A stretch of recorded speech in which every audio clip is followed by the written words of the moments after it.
มาพี่น้องมื้อนี้เพิ่นว่าเนื้อได้เมนูก้อยพี่น้องโอ้ยก้อยสินงัวสดๆพี่น้องจะมีตับแหน่เดี๋ยวจะมี30กีบพี่น้องนี่เฮาบ่ได้จุพี่น้องเอาแบบลาดเจอเพียเลยพี่น้องเอานี่โอ้ยโธ่พุ่นน่ะพี่น้องเบิ่งเต็มถ้วยพี่น้องโอ้ยพุ่นน่ะอ้าโธ่มันแซ่บๆเนาะเพิ่นว่าเด้อพี่น้อง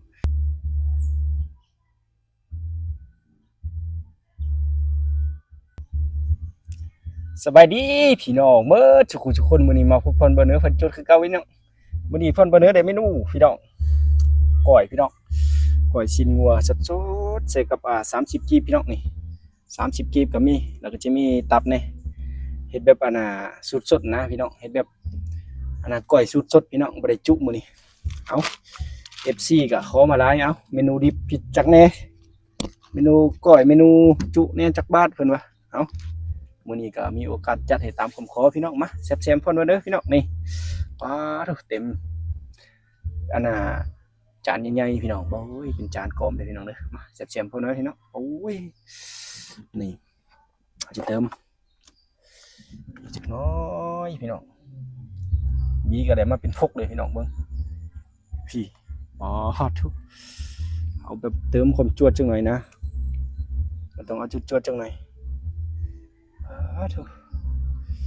โอ้โหผมมันขมเนี่ยขมบีกับพวกแห้งเลยพี่น้องขมมันเพี้ยนะพี่น้องโอ้ย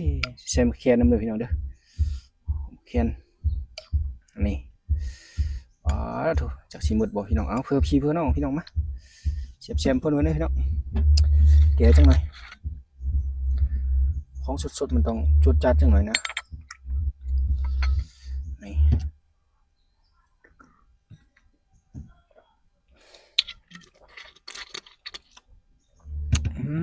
มา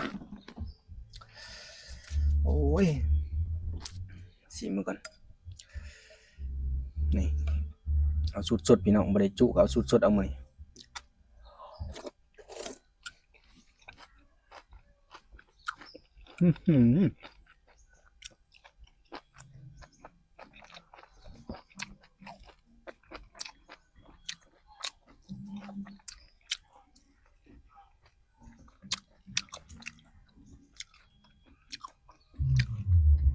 ลืมเครื่องกับพี่น้องเครื่องกับก็จะมีหลายอย่างมาเป็นสวนเลยพี่น้องจะมีถั่วพูแล้วก็เป็นหอมบัวหอมเป๋ทั่วแล้วก็มะละเผ็ดจังหน่อยผักขาวทองของแท้กับตัวนี้เด้อพี่น้องเด้อเป็นดินใหม่เดือดินผ้าไทยเอิ้น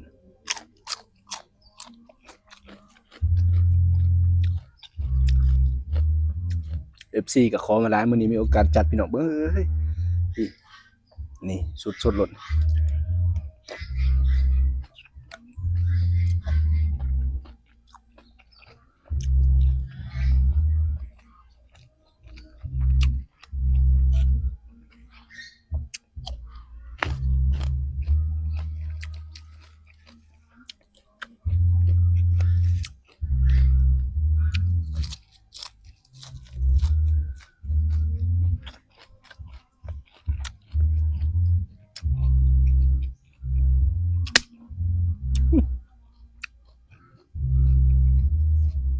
ดังครอบดีขนาด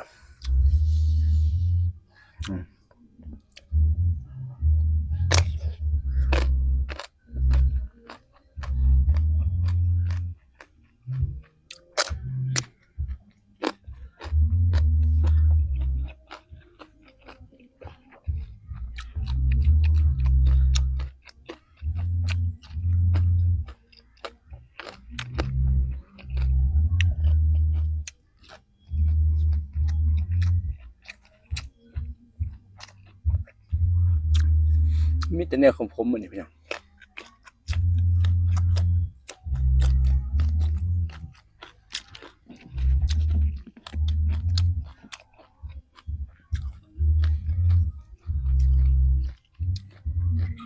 ขอโทษขออภัยผู้ที่บ่กินดิบเด้อพี่น้องนะ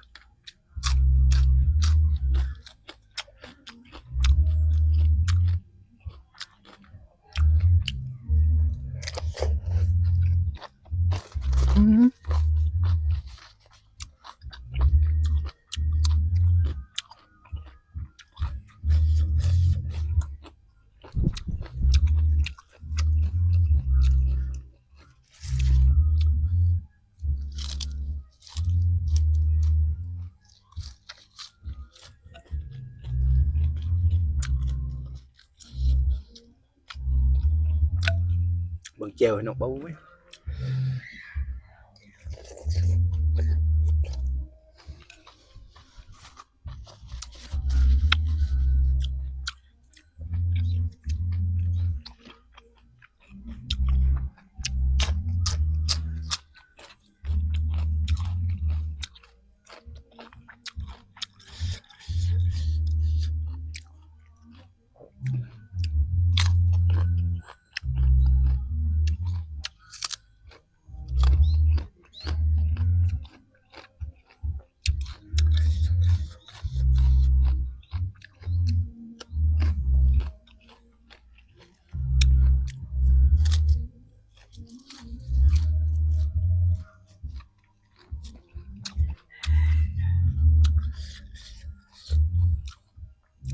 ที่เด็ดกับตัวนี้แหละพี่น้อง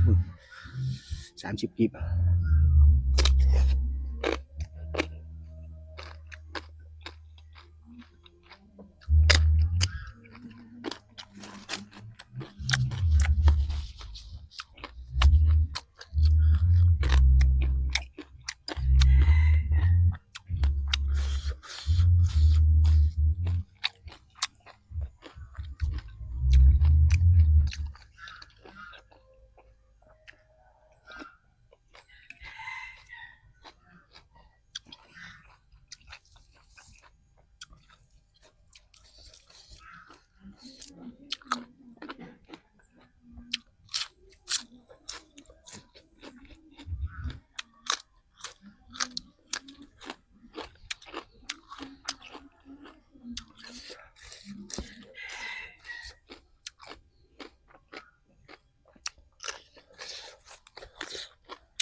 FC ก็ขอมาหลายพี่น้องโดนๆเถื่อ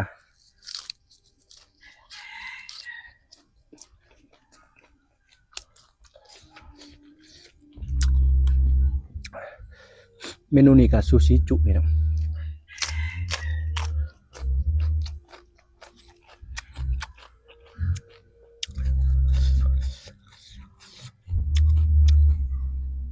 ตับพี่น้อง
มันบัวเฉ็นนะพี่น้อง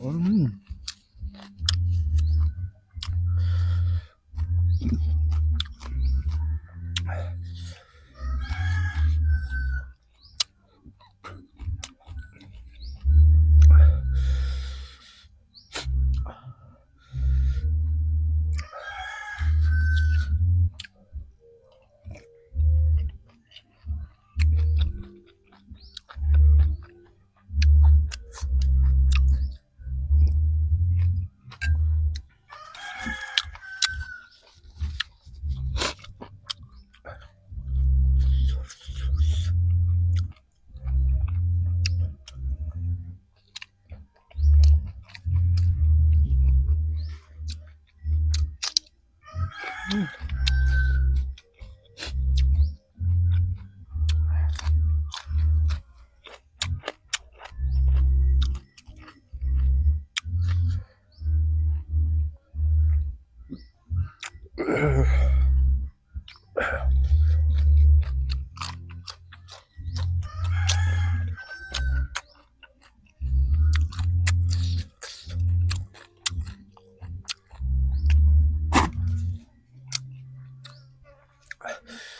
เผ็ดนี่บายๆแล้วเนี่ย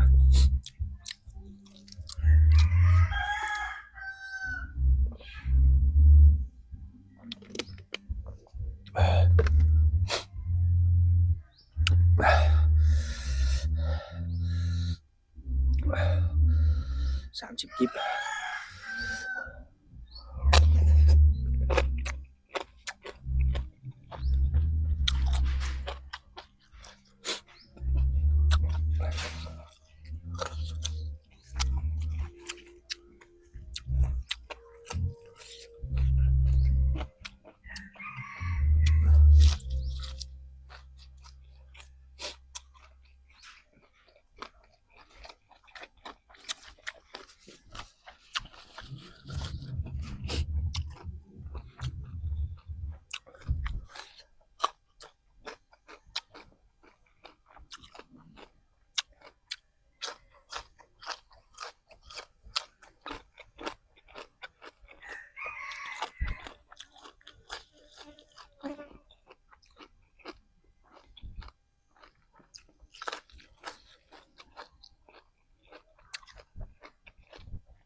แกะอัดถ่ายจากบกนี่โอ้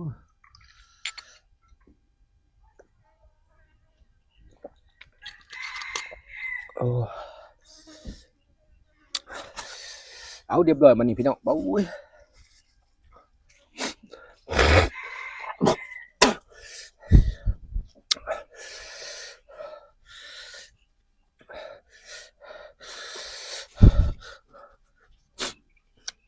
เอาเรียบร้อยบัดนี้พี่น้อง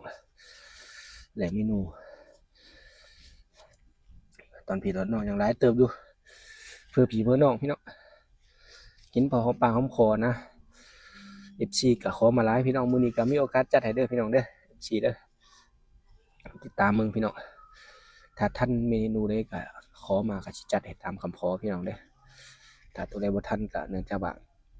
หลายพี่น้องแล้วก็เวลาก็บ่สู้มีแน่บางเทื่อก็เวลามีหลายก็สิจัดสอนๆให้พี่น้องเอาได้เมนูตอนพี่ตอนน้องเอาหลังจากบ่ได้จวดโดนพี่น้องเอาโดนๆเทื่อเดืองดิบพรมาเนื้อก็กินบ่ได้หลายพี่น้องมักอยู่แต่มักนิดหน่อยเอาคลิปนี้จบซ้ำนี้พี่น้องทางนี้คือเก่าพี่น้องขอบใจพี่น้อง FC เมื่อทุกคนที่ตามรับชมพรมาเนื้อตลอดมาพี่น้องบ่ว่าอยู่ในประเทศหรือต่างประเทศพี่น้องขอบใจได้สำหรับคลิปนี้จบซ้ำนี้พี่น้องพบกันใหม่ในคลิปหน้าสวัสดี